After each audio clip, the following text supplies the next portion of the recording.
tout le monde, c'est Nat, j'espère que vous allez bien.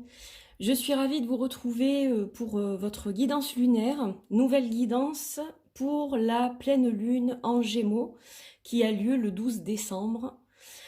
Donc déjà 12-12, hein, voilà, pour ceux qui font de la numérologie, il y a une symbolique particulière bien sûr. C'est une pleine lune qui va être très mentale puisqu'elle est associée au signe des Gémeaux. Et donc, vous savez que les Gémeaux sont des personnes qui réfléchissent beaucoup en fait, qui sont très très dans le mental, très ancrées dans le mental, trop parfois. Et puis on peut passer d'un état de joie absolue à un état de tristesse et de doute assez important. Donc en fait, les énergies globales de cette lune, elles sont beaucoup axées sur la réflexion, bien entendu, mais le besoin d'action aussi, parce que on arrive aussi en fin d'année normale, entre guillemets, et c'est vrai que on a besoin de se sentir faire des choses, voilà, avant les fêtes, etc. On veut essayer de mettre les bouchées doubles pour certaines choses qu'on a entrepris. Donc c'est un mélange à la fois de réflexion et d'inaction et de vouloir agir absolument. Alors là, les énergies vont vous dire attention.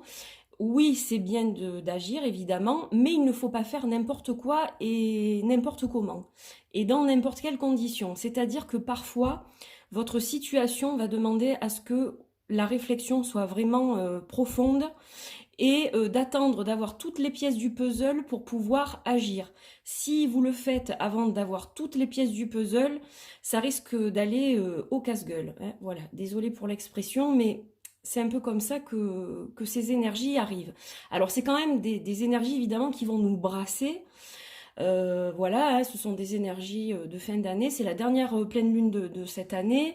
Donc évidemment ça va brasser au niveau émotionnel, au niveau mental. En plus, bon ben c'est à l'approche des fêtes, hein, donc voilà, on est dans l'euphorie un peu pour certains, dans le stress pour d'autres. Donc voilà, ça va beaucoup bouger, beaucoup brasser au niveau mental surtout. Alors, pas de panique, on va voir un peu ce qui nous attend justement. Donc, je vais travailler aujourd'hui avec 3 jeux. Donc, j'ai décidé d'utiliser pour les énergies de la Lune, le magnifique Winter Weight, que je vous ai montré il n'y a pas très longtemps d'ailleurs, je crois, sur le calendrier de l'Avent, pour ceux qui l'ont vu. Donc ça sera pour déterminer un peu les énergies supplémentaires, on va dire, de cette pleine lune. J'utiliserai au niveau de la guidance du conseil le magnifique, alors j'ai la boîte qui est là, je vais quand même vous montrer la boîte, l'oracle lumière de la fée lumière, Antoinette Charbonnel, qui est une magnifique artiste. Et d'ailleurs, pour ceux qui ne la connaissent pas, elle a une chaîne YouTube, donc je vous invite à aller voir sa chaîne qui est vraiment sublime. Elle y fait de très très belles guidances, elle fait aussi des présentations de jeux en musique, souvent, donc c'est une personne qui est très très agréable. Donc si vous ne la connaissez pas, je vous invite à aller la découvrir, je vous mettrai sa chaîne en barre d'infos. Et donc, voilà le magnifique oracle lumière avec la lune en plus, la luna. Voilà, donc ça, ce sont les jeux que je vais utiliser. Et puis on terminera avec un jeu que vous connaissez pour ceux qui me suivent depuis un moment, le Ritual Deck. Voilà, qui est un jeu de rituel avec plantes, cristaux, bougies, etc. Et donc ça nous donnera un petit élément de rituel à intégrer dans nos rituels, si on le souhaite. Voilà, donc on va commencer tout de suite avec le Rider-Waite. Alors, pour des questions de pratique, je ne peux pas mélanger les cartes devant la caméra parce que je me suis installée d'une drôle de façon ce matin pour que vous puissiez profiter de mon hôtel de Yule que j'ai installé dans mon salon. Et d'ailleurs, vous voyez dans le fond de l'hôtel qu'il y a la carte de la Lune, cette magnifique carte qui est tirée du El Goliath Tarot, mon tarot chouchou. Voilà, donc j'avais envie de mettre ce tarot à l'honneur aussi. Et la carte de la constellation des Gémeaux juste à côté, qui est tirée du Oracle of Astrology, voilà, de Claire Goodchild. Je vais y arriver. Disons que ça fait beaucoup de jeux. Et puis vous voyez aussi, pour ceux qui connaissent, je pense que vous devez connaître, hein, le petit grimoire de la magie d'Eve Corrigan. C'est l'archange Raphaël ici, voilà, qui est dans le ou. Et Archange Michael ici. Voilà, les archanges nous accompagnent aussi avec leurs belles énergies. Allez, je mélange encore un peu et hop, on va couper. Alors, je vais couper devant vous, par contre, ça, je devrais pouvoir y arriver. Ah, c'est un peu rocambolesque ce matin. Attendez, je passe par là. Voilà, c'est mieux. Alors, la première carte. La première carte, c'est la carte du 9 des bâtons. Donc là, on vous dit qu'il faut quand même garder une certaine réserve, une certaine protection, garder un petit peu de distance par rapport à certaines personnes ou certaines choses. Et puis aussi peut-être par rapport à ce que vous voulez faire au niveau de l'action, parce que les bâtons, donc, les bâtons sont liés à l'élément feu. Le feu est lié évidemment à l'action. Et là, on vous dit peut-être que, bon, il y a encore des barrières à mettre attention, il ne faut pas aller dans n'importe quel sens, donc voilà, se protéger, rester quand même bien dans sa petite clôture là, et attendre de voir venir. C'est peut-être pas le moment tout à fait d'agir totalement là. On vous parle quand même de patience, de laisser les choses se faire, voilà. Donc ça sera pour la première carte, hop. Alors ensuite, on va tirer deux autres cartes énergétiques. Donc ça, on va dire que c'est la tendance globale du tirage. Alors, on a le roi des épées. Donc le roi des épées, il est très dans le mental, lui. Hein. C'est quelqu'un qui va être vraiment dans la réflexion, qui va trancher quand il sait qu'il doit apporter ses idées, ses opinions, etc. Donc c'est quelqu'un de très réfléchi. Il ne va pas agir à la va-vite, il va prendre le temps de bien tout regarder et ensuite il va trancher d'un coup d'épée et d'un coup et d'un seul. Et il ne reviendra pas en arrière. Donc quand le moment opportun sera là, vous le saurez, vous aurez le déclic. Donc ça, c'est la seconde carte. Et ensuite, hop. Alors là, j'ai la reine des pentacles. Donc la reine des pentacles, elle va être plutôt dans la bienveillance, dans essayer de faire en sorte de plaire à tout le monde, comment dire, oui, essayer de satisfaire le maximum en fait de personnes sans léser qui que ce soit. C'est quelqu'un qui est dans la bienveillance, c'est quelqu'un qui est lié à la terre, hein, la reine des pentacles, elle est dans le bien, dans la bienveillance, le fait de choyer les gens qui sont autour d'elle, etc. Donc en fait, on a quand même des énergies qui sont opposées. C'est-à-dire que d'un côté, on va avoir ce roi d'épée qui, lui, est dans la réflexion, dans le mental, et la reine des pentacles qui est quand même plutôt dans l'émotion, dans le fait de maintenir la chèvre et le chou, comme on dit. Voilà, donc c'est vrai que ce sont des énergies qui sont un peu, comme je vous le disais, en balance, et c'est un petit peu comme le Gémeaux, en fait. Donc ça se tient assez. Donc voilà au niveau des énergies. Donc si on prend les trois cartes, qu'est-ce on peut y voir? Donc attention, toujours garder une certaine protection, une certaine réserve tant que l'on n'est pas sûr. Une fois que la certitude sera là, on peut trancher, mais toujours rester quand même dans la courtoisie, dans la diplomatie, etc. Ne pas faire les choses n'importe comment quand même, parce que voilà, les dommages collatéraux, ça existe. Donc, il va quand même falloir prendre des mesures pour éviter la casse. Voilà, c'est ce qu'on peut lire à travers ce tirage. Alors, donc, peut-être que ça parle à certains d'entre vous, je le souhaite, du moins.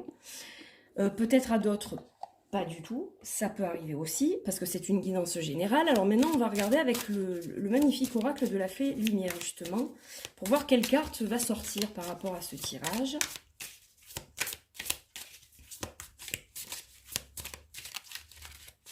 Allez, je vais essayer de faire ça, hop. Alors, on a la carte de l'encre. Donc pour moi, là, on est dans le chakra racine, hein, déjà. Alors, la meilleure chose qui peut vous aider pendant cette pleine lune, c'est de rester ancré.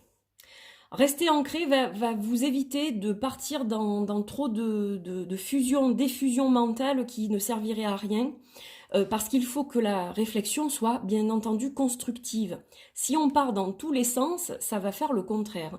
Donc pour que les idées soient claires, pour qu'elles soient constructives, qu'elles emmènent à quelque chose qui va donner une issue positive dans ce que vous entreprenez, etc., il faudra absolument rester ancré. Voilà, vous savez que la pleine lune, c'est la lune de la récolte.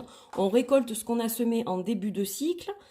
Donc là, si on veut vraiment qu'il y ait un résultat qui soit quand même assez correct, c'est peut-être pas le cas jusqu'à présent, mais si on veut quand même avoir un minimum de cette récolte, il va falloir vraiment être dans l'ancrage, ce qui n'est pas a priori le cas en ce moment. Donc on vous conseille vraiment de travailler votre ancrage, votre chakra racine, couleur rouge, couleur brune, des pierres telles que le rubis par exemple, rubis étoilé, jaspe rouge, le grenat, voilà, toutes les pierres qui sont comment dire, liées au chakra racine et qui peuvent vous aider à rester bien ancré. Vous avez aussi la tourmaline, vous avez aussi la labradorite, vous avez énormément de pierres pour travailler l'ancrage. Donc voilà, restez ancré, et si vous restez ancré, vous allez voir que vos idées, finalement, elles ne vont pas fuser partout, et elles vont être assez claires. Ça vous permettra de prendre certaines décisions, et d'y voir surtout plus clair. S'il faut patienter pour réaliser quelque chose, au moins vous saurez pourquoi. Vous ne serez pas dans le doute et dans le flou. Donc voilà pour cette carte-là, que je vais glisser ici. Et donc, on va regarder maintenant, avec le ritual deck, quelle petite carte de rituel on va avoir pour aujourd'hui.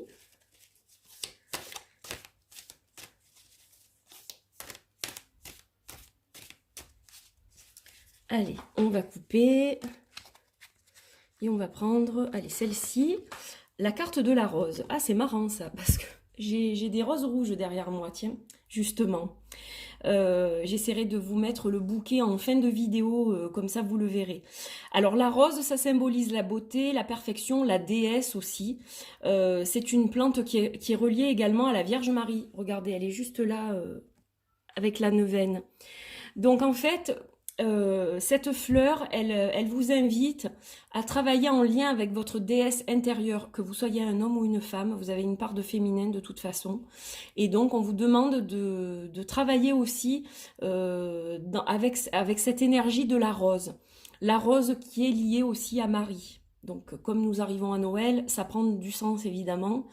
Donc travailler avec l'énergie de la rose, peut-être acheter une rose, ne serait-ce qu'une rose, pour décorer votre intérieur par exemple. Il y a de très belles roses de Noël en ce moment, rouges.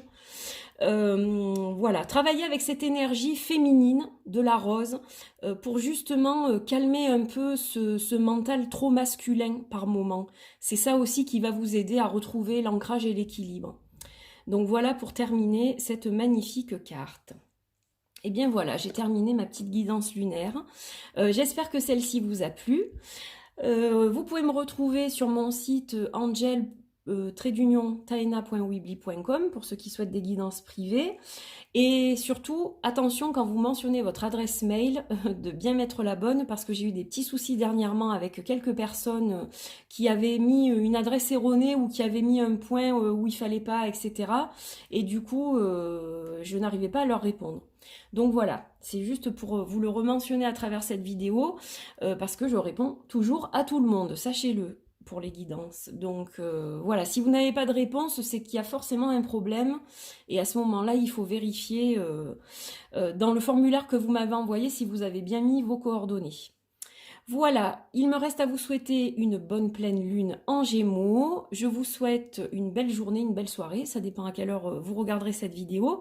Portez-vous bien et je vous retrouve très vite pour d'autres vidéos. Merci de m'avoir regardé et merci d'être de plus en plus nombreux à suivre cette chaîne. Ça me touche énormément. Prenez soin de vous. Bye bye.